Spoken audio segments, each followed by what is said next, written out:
Tell us about some of the choices you've made for your child. We made every choice at the same time at that time when he was a baby. When he was 1, we started going to sign language classes that were offered free through the school district. And this was signed, English, vocabulary, and it was not an ASL quote-unquote class. We'd never really heard of ASL at that time, but we went and started learning vocabulary,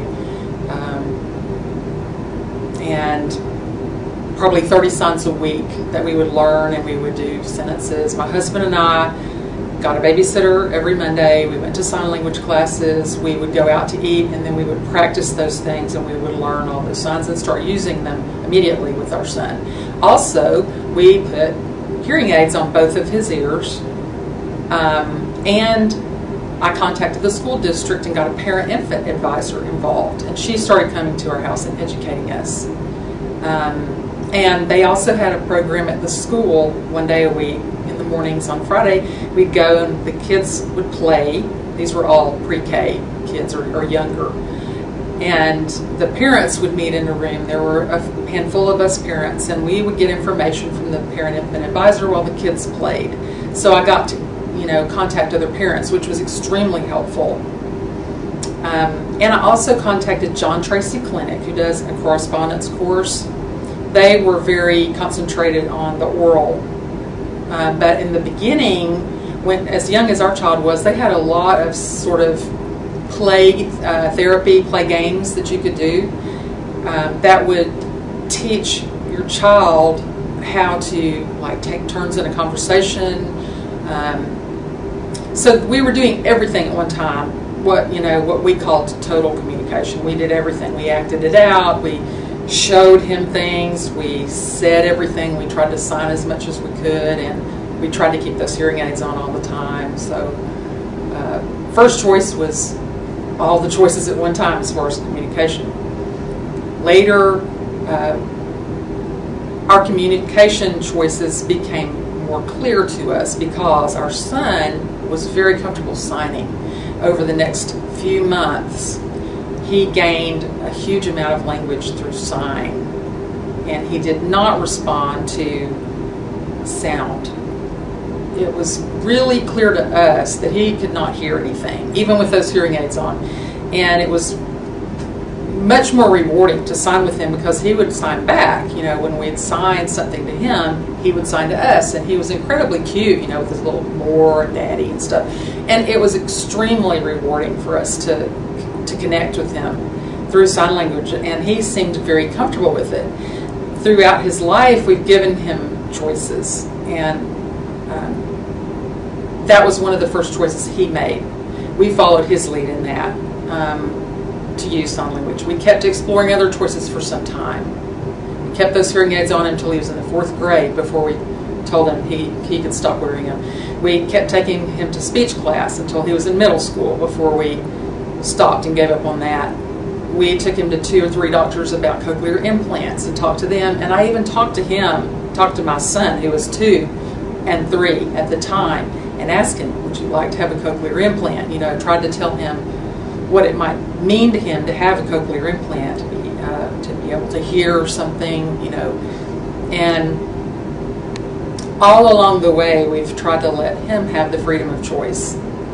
2-year-old, 3-year-old, I'd have to kind of put myself in his position and communicate with him and imagine what it might be like for him and what he might want, because it was difficult for him to even conceive of the idea of hearing something.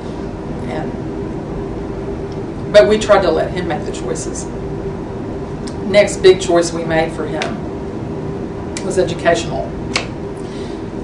That's been several different choices throughout his life. The first thing we did, of course, was a correspondence course through John Tracy Clinic. We had the parent-infant advisor come to our home, and we learned a huge amount from both of these things, also the reading that I did. But in the end, we decided, after several months of John Tracy correspondence course at that time, this was 1991, 1992, They really concentrated on listening and speaking, and they didn't really care about how many signs he could do. We were keeping an account of all his vocabulary, and he had learned a huge amount of signs, and he could say nothing. To us, it was obvious which path we needed to go with education, and that was to use sign language with him. Put him in the public school. He started school when he was not yet 3. They used a total communication method, which involved talking and signing at the same time.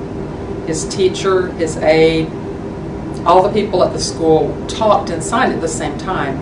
Now, these were kids, a range of deaf to mildly hard of hearing kids, so some of them could hear. So it was an appropriate setting for them because all the kids could understand everything. The ones that could hear could understand maybe, the speech. The ones that could sign could pick up on the signs. And so they were learning a lot in that environment. Then later, when he got to, say, the 3rd grade or so, he went from being in a self-contained deaf class with a range of deaf to hard of hearing with mostly SIMCOM or total communication, all the way through to, by this time we had heard of ASL, and there were actually some deaf people in the classroom that were just signing. And there were other choices to make. By the 3rd grade, he was ready for some mainstreaming, and so we asked him if he wanted to do that. He got mainstream for almost all of his classes by the end of the 3rd grade. He seemed happy, although we knew he didn't have access to the kind of information he would have in the self-contained classroom because it was all signed. And the interpreter wasn't going to give him everything in the 3rd grade. The interpreters were, not able to give him all the information or to understand everything he signed to give complete communication access. But he wanted to be there. He felt comfortable there. He had hearing friends in this class, and he had deaf friends in the deaf class. And so it kind of opened up another avenue and taught him how to use an interpreter. He kept using an interpreter in the public schools until sometime in middle school, like 7th grade or so. We had a new school open up in Arlington. That was Jean Massou Academy. It was a sort of new concept with hearing and deaf kids in the same classroom, and the teacher would sign everything in American Sign Language. Well, my husband and I, didn't know American Sign Language as much as we tried to learn it. We still weren't fluent in American Sign Language. We used much more of an English style. So we wanted him to learn this, and we wanted him to see other people who were deaf, adults who were deaf. It was really important to me that he have some deaf role models, and this school hired a lot of deaf teachers. And so I felt like it was a really good opportunity for him. So we sent him there for a couple of years, and during the time he was there was during a really social development time in his life, during middle school. And I felt like it was a really good choice for him at that time because he was able to see what it was like to be in a, average, normal middle school. Where he'd been before in the 6th grade, he was kind of idolized by some of the kids.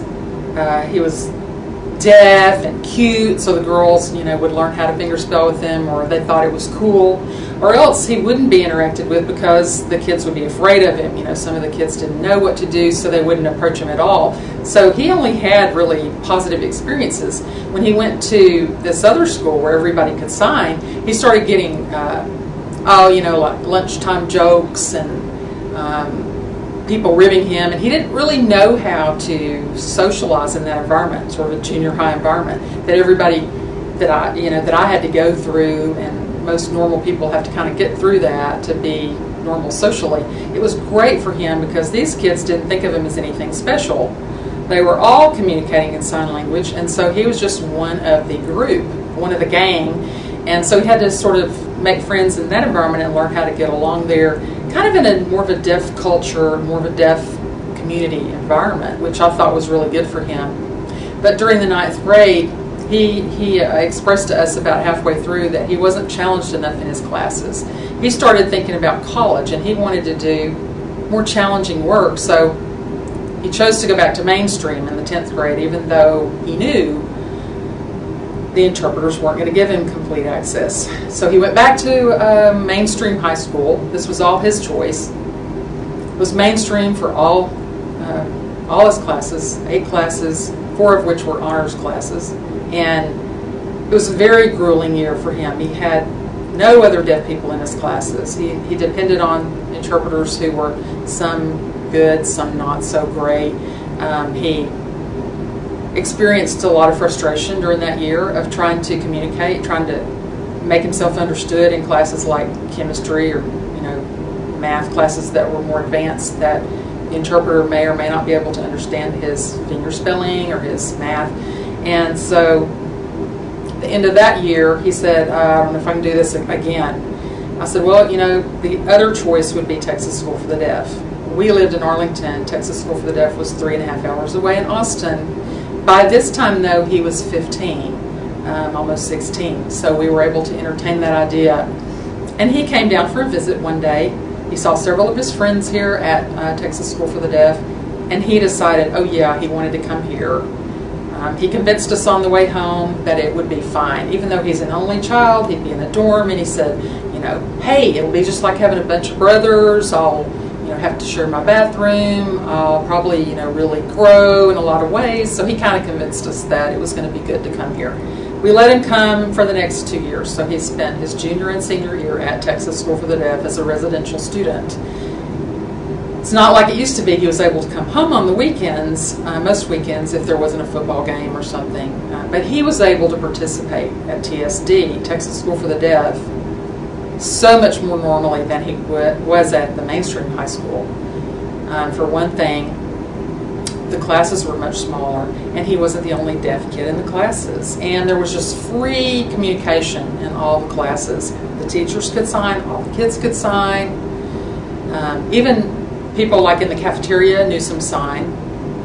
And staff, everybody here, the technology, it was all made for deaf people. So he felt like he really fit in here. And our son tends to be a little shy, a little slow to warm up, so it was great for him. He was able to kind of really blossom here, and he was able to get a good quality education. He felt like he was ready for college when he left Texas School for the Deaf. So communication, education, those are the two major choices that we had to make for our child.